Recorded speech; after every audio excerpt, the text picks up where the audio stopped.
Hi. One of the questions that we got is, why is it so difficult to get people to commit to you and get people to commit to themselves, to a healthier life? And what I was thinking was perhaps remembering where we came from.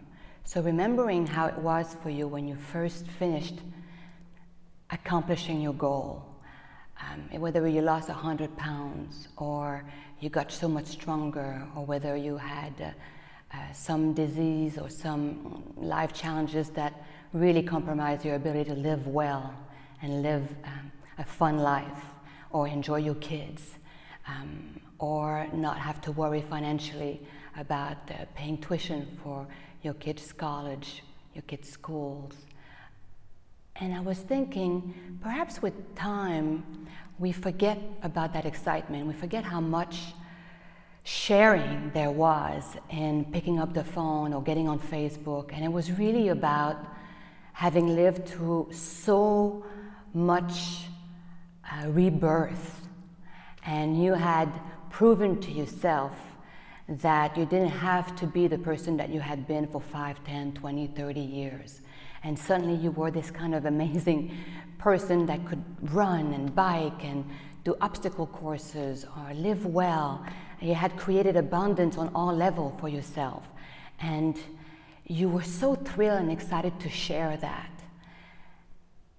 Perhaps remembering what that felt like and how contagious that was. That was so authentic, that was so real, and people could feel it from you when you talked to them.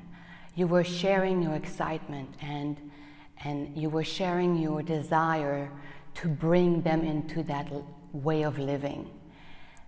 Perhaps over time, we forget to come from the heart. That's what I call coming from the heart. So remember that these people right now are in the middle of doubts and pain and chaos and fear, lots of fears and judgment, harsh judgment on who they are, who they think they are, and what they can or cannot do, or what they've tried over and over again and have failed themselves. And so when they are listening to you, they're really scared and they really are worried that they're going to let themselves down once again. Remember that. So before you even start talking, remember that, what it felt like to be heavy, or to live a life where you hid to eat dessert at night, or where you couldn't pay the bills. You couldn't help getting the medication you needed or the kind of food or vitamins that you needed because you couldn't afford it. Remember what it's like to be in that place where you really don't feel good about yourself.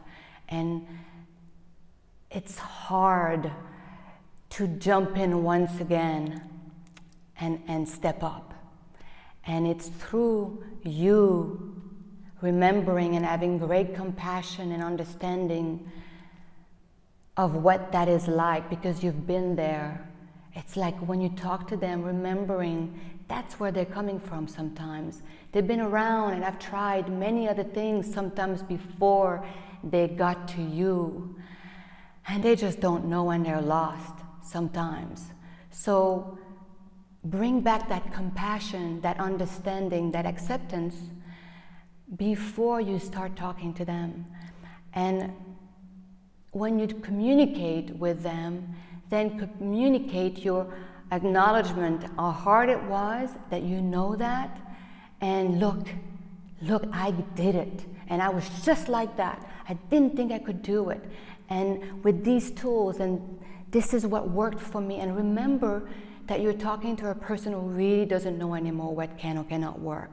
So once you got them there, once they trust you, because they feel that excitement and that actual accomplishment in you, that you have been where they are at and now you're here talking to them. Once they're there and they step in and they say, okay, I'll trust you, I'll trust it, I'll trust BB, don't forget, keep up. Don't let them be there all by themselves.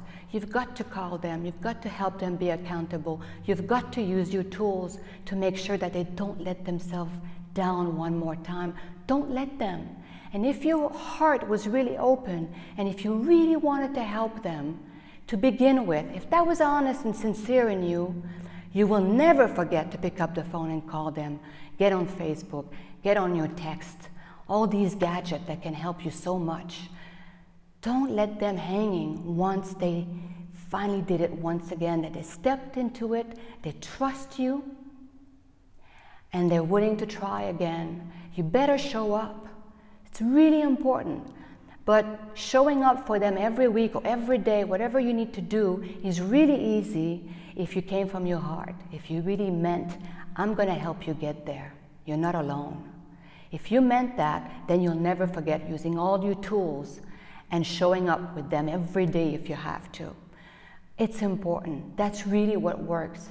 That help, that feeling embraced, not alone. We've got your back. You've got to do that.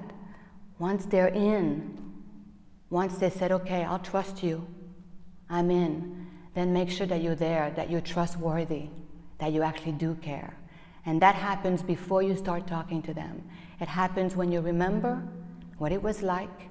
You know now what it feels like to be healthy and to be well and to have a life filled with abundance on all levels. And if you really want to share that and help create that space in their lives, then you never forget to show up every day, every week, always present, always supportive, always there to bring more tools, and always there to listen to what they have to share and what they need to share through their journey. So those are my thoughts. Thank you.